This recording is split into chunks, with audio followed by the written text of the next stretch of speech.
Hair फॉलने अगदी वैतागून गेली आहे, केसामध्ये कोंडा पण झालाय, केस रफ पण झालेले आहेत, केसांमधली सगळी शाईन निघून गेली आहे, केसामध्ये खूप जास्त इचिंग पण होत आहे। मग काय करायचं, मार्केटमध्ये जायचं आणि एक हेअर मास्क विकत आणायचा आणि केसांवरती अप्लाय करायचा। म्हणजे काय करेल, तो आपल्या केसांच्या सगळ्या प्रॉब्लेमला फिक्स करेल। असा काहीसा विचार तुम्ही पण करताय का? तर थांबा, सगळ्यात आधी हे जाणून घेणं महत्त्वाचं आहे की आपली केसगळती कशामुळे होते, आपल्या केसगळतीची कारणं कोणती। तर आपल्या शरीरामध्ये जर हार्मोन्समध्ये अचानक चेंजेस झाले किंवा आपल्या शरीरामध्ये लोहाची कमतरता असेल, आपल्या आहारामध्ये प्रोटीन बायोटीनची कमतरता असेल, अपुऱ्या झोपेमुळे किंवा टेन्शन असेल, स्ट्रेस असेल, डिप्रेशन असेल, वातावरणातील बदल असतील किंवा आपल्याला PCOS असेल, PCOD असेल किंवा थायरॉइड असेल, अशा प्रकारचा जर त्रास आपल्याला असेल, या सगळ्या कारणामुळे आपली केसगळती होत असते। त्यामुळे सगळ्यात आधी हे जाणून घ्या की तुमची केसगळती कशामुळे होते आणि मगच तुमच्या केसांवरती अशा प्रकारच्या होम रेमेडीज तुम्ही ट्राय। तुमचे केस खूप जास्त गळत असतील तर टेन्शन अजिबात घेऊ नका, कारण मी तुमच्यासाठी घेऊन आलेले आहे असे घरगुती उपाय, ज्या उपायाने एका वापरामध्ये तुमची केसगळती कमी होण्यासाठी आणि तुमच्या केसांवरती एक सुंदर शाईन येण्यासाठी खूप जास्त मदत होणार आहे। या हेअर पॅकमुळे तुमचे केस हे डॅमेज झालेले असतील तर रिपेअर होण्यासाठी मदत होईल आणि तुमच्या केसांवरती एक सुंदर चमक येण्यासाठी तुम्हाला नक्कीच मदत होणार आहे। तर ते हेअर मास्क कोणते आहेत हे आपण बघूया। त्यासाठी आपल्याला 3 ते 4 चमचे एवढी आवळा पावडर लागणार आहे आणि त्यामध्ये आपल्याला 1 कप एवढं दही टाकायचं आहे आणि 2 ते 3 चमचे आपण ऑलिव्ह ऑइल त्यामध्ये टाकणार आहोत। हे छान मिक्स करायचं आहे। आता तुम्ही म्हणाल यामध्ये ऑलिव्ह ऑइल का टाकायचं, आपण या हेअर मास्कमध्ये पावडर यूज केलेला आहे आणि त्यामुळे आपल्या केसांना एक्स्ट्रा मॉइश्चरायझिंगची गरज असते, त्यासाठी आपण त्यामध्ये छान असं ऑलिव्ह ऑइल टाकणार आहोत। आवळा पावडर, दही आणि ऑलिव्ह ऑइल हे तिन्ही इन्ग्रेडियंट छान मिक्स करायचे आहे आणि एक स्मूथ पेस्ट बनवायची आहे। ही पेस्ट तुमच्या रूट पासून टिप पर्यंत छान केसांवरती अप्लाय करून घ्यायचे आहे आणि अर्धा ते 1 तास केसांवरती तशीच राहू द्यायची आहे। अर्धा ते 1 तासानंतर छान शॅम्पूने केस वॉश करायचे आहेत। पहिल्याच वापरामध्ये तुमचे केस सिल्की स्मूथ आणि शायनी झालेले तुम्हाला नक्कीच जाणवतील। सगळं मी तुम्हाला माझ्या अनुभवावरून सांगत आहे, कारण हे हेअर मास्क मी कंटिन्यू यूज करत असते आणि त्याचा मला खूप छान रिझल्ट मिळालेला आहे। आता तुम्ही जे हे फोटो बघताय, हे फोटो 1 वर्षापूर्वीचे फोटो आहेत। असे माझे केस होते, कारण मी माझ्या केसांची बिलकुल काळजी घेत नव्हती, पण जेव्हापासून मी अशा प्रकारचे होममेड हेअर मास्क माझ्या केसांवरती अप्लाय करते, माझ्या केसांची काळजी घेते, तेव्हापासून माझ्या केसांचं टेक्स्चर खूप जास्त प्रमाणात इम्प्रूव्ह झालेलं आहे। माझ्या केसांवरती चमक सुद्धा आलेली आहे आणि माझे केस वाढायला सुद्धा लागलेले आहेत। हा हेअर मास्क मी तुमच्यासोबत शेअर करत आहे। प्लीज हा हेअर मास्क एकदा घरी ट्राय करून बघा आणि कंटिन्यू वापरा, तुमचे केस तुम्हाला नक्की चेंज झालेले दिसतील। तुम्ही हा हेअर मास्क तुमच्या केसांवरती अप्लाय कराल तेव्हा तुमच्या केसांना कुठल्याही प्रकारचे केराटिन, स्मूथनिंग किंवा स्ट्रेटनिंग ट्रीटमेंट घ्यायची अजिबात गरज लागणार नाही। एवढे सुंदर आणि मॅनेजेबल तुमचे केस होतात। हे झालं हेअर मास्क विषयी।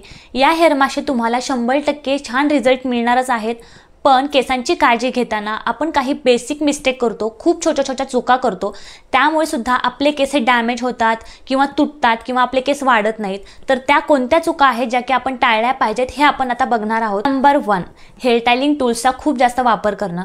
आता जेव्हा एखादं लग्न असतं किंवा समारंभ असतो, त्यासाठी आपण छान तयार होतो, त्यासाठी आपल्याला हेअरस्टाईल करायची असते। मग हेअरस्टाईल करायची म्हटलं की आपल्याला हेअर स्टायलिंग टूल्सचा वापर करावाच लागतो।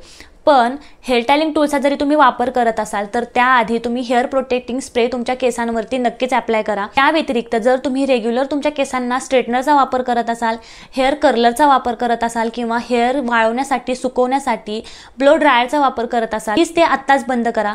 कारण काय होतं, अशा प्रकारच्या हीटिंग टूल्समध्ये प्रचंड प्रमाणात उष्णता असते आणि जेव्हा आपण ते आपल्या केसांवरती अप्लाय करतो तेव्हा आपल्या केसांवरती जो शायनी लेअर असतो, जे आपल्या केसांवरती चमक असते, ती पूर्णपणे या हीटिंग टूल्समध्ये निघून जाते आणि आपले केस पूर्णपणे डॅमेज दिसतात किंवा निस्तेज दिसायला लागतात।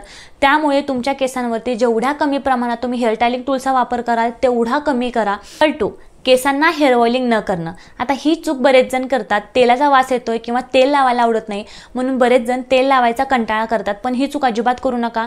मी सुद्धा ही चूक केलेली आहे, त्यामुळे माझ्या केसांची अशी अवस्था झाली होती। त्यामुळे केसांना हेअर ऑइलिंग हे केलंच पाहिजे, कारण आपल्या केसांना जास्त नरिशिंगची गरज असते, जास्त हायड्रेटिंगची गरज असते आणि जेव्हा आपण आपल्या केसांना तेल लावतो तेव्हा आपल्या केसांना छान हायड्रेशन मिळतं आणि छान आपले केस मॉइश्चराइज होतात।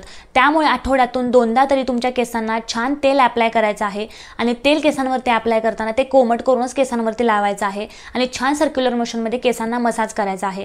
यामुळे तुमचे केस हे डॅमेज होणार नाहीत, तुमच्या केसांवरती सुंदर शाईन येईल आणि तुमचे केस हे गळणार पण नाहीत। नंबर 3, केस धुताना खूप जास्त गरम पाण्याचा वापर करणं।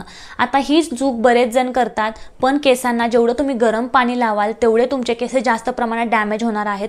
त्यामुळे केस धुताना कोमट पाण्यानेच तुम्ही केस धुवायचे आहेत। नंबर 4, काही जणी काय करतात, केस सुकवण्यासाठी खूप जास्त मोठा टॉवेलचा वापर करतात आणि खूप जास्त मोठा टॉवेल केसांना गुंडाळून ठेवतात. तर अजिबात करायचं नाही. याचा पहिला तोटा म्हणजे यामुळे काय होतं, टॉवेलच्या ओझ्यामुळे तुमचे केस तुटतात आणि जो बेबी हेअरचा प्रॉब्लेम असतो, जे की छोटे छोटे केस दिसतात, तशा प्रकारचा हेअरचा प्रॉब्लेम आपल्याला होतो. त्यामुळे केस सुकवण्यासाठी मोठा टॉवेलचा वापर अजिबात करायचा नाही. मार्केटमध्ये टर्बन टॉवेल अवेलेबल आहे, जे की एकदम लाईट वेट असतात आणि ज्या टॉवेलचा वापर केल्यामुळे आपले केस हे लगेच सुकतात. त्यामुळे तुम्ही अशा प्रकारच्या टर्बन टॉवेलचा वापर करा किंवा तुम्ही केस सुकवण्यासाठी साधा टी शर्ट जो असतो त्याचा सुद्धा वापर करू शकता. यामुळे तुमचे केस तुटणार नाहीत आणि सिल्की स्मूथ राहण्यासाठी मदत होईल. नंबर 5, काही जणी काय करतात, केस विंचरताना खूप जास्त छोट्या दातांचा कंगवा वापरतात.